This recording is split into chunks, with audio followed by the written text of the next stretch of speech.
On le voit autant sur la sécheresse que sur les inondations. On ne peut pas dire qu'aujourd'hui le climat n'a pas changé. Dans ces efforts, il faut que tout le monde, tous les partenaires les fassent et les collectivités doivent donner l'exemple.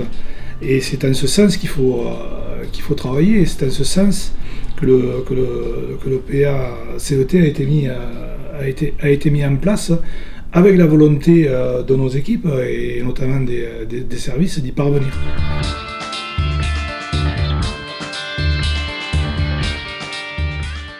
Donc on doit élaborer ce plan climat air énergie territoriale avant le 31 décembre 2018.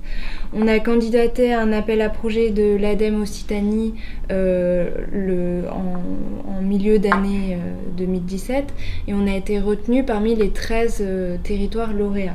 On est les seuls du Gard à avoir été retenus, un des rares aussi à s'être lancé dans la démarche. Il y a beaucoup de collectivités qui sont en retard. Donc voilà, ça nous permet d'être dans les temps. On est actuellement dans la phase de diagnostic, donc il y a un certain nombre de diagnostics réglementaires obligatoires à réaliser, et notamment un diagnostic sur la vulnérabilité du territoire face au changement climatique. Mais il y a aussi un diagnostic sur les émissions de gaz à effet de serre, sur les émissions de polluants atmosphériques. Voilà, on a tout un tas d'obligations sur ces diagnostics. Et on devra après identifier un certain nombre d'actions pour y répondre. Et la volonté des élus était aussi de pouvoir construire ces actions avec les acteurs du territoire. Pour le calendrier, on est dans la phase de diagnostic. A priori, il devrait être présenté en comité de pilotage début février. On aura ensuite une partie plus élaboration de la stratégie, quels objectifs on se fixe à l'échelle du territoire. Et ensuite, d'ici l'été, ce sera plutôt la phase de construction du plan d'action pour après pouvoir mettre tout ça en forme pour la rentrée 2018, donc en septembre-octobre 2018.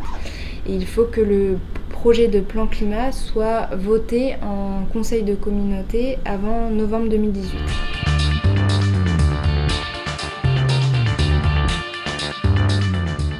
Aujourd'hui, on peut cultiver sous serre tout en ayant du photovoltaïque en toiture. Donc ça, c'est des projets qui sont intéressants. Et c'est ces projets-là qu'il faut développer.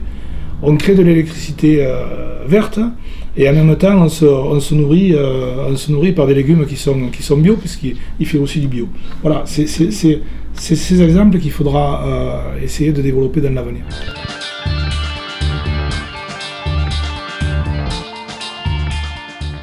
On ne dit pas qu'on va changer tout notre parc en électrique, ce ne serait pas possible. Mais par contre, à chaque fois qu'on aura des occasions qui se présenteront, effectivement, on achètera plutôt électrique. Je crois qu'il faut qu'on mette en phase les discours avec les actions et les applications.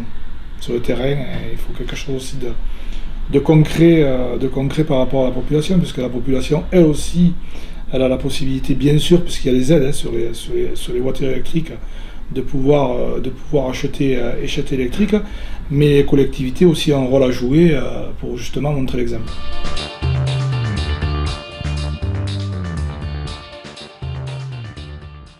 On a besoin de protéger nos nappes, c'est tout ça qu'on a besoin. On a besoin aussi de protéger notre planète et à travers de ça, protéger les citoyens et protéger aussi les générations futures qui arrivent. On ne peut pas nous-mêmes continuer à se polluer.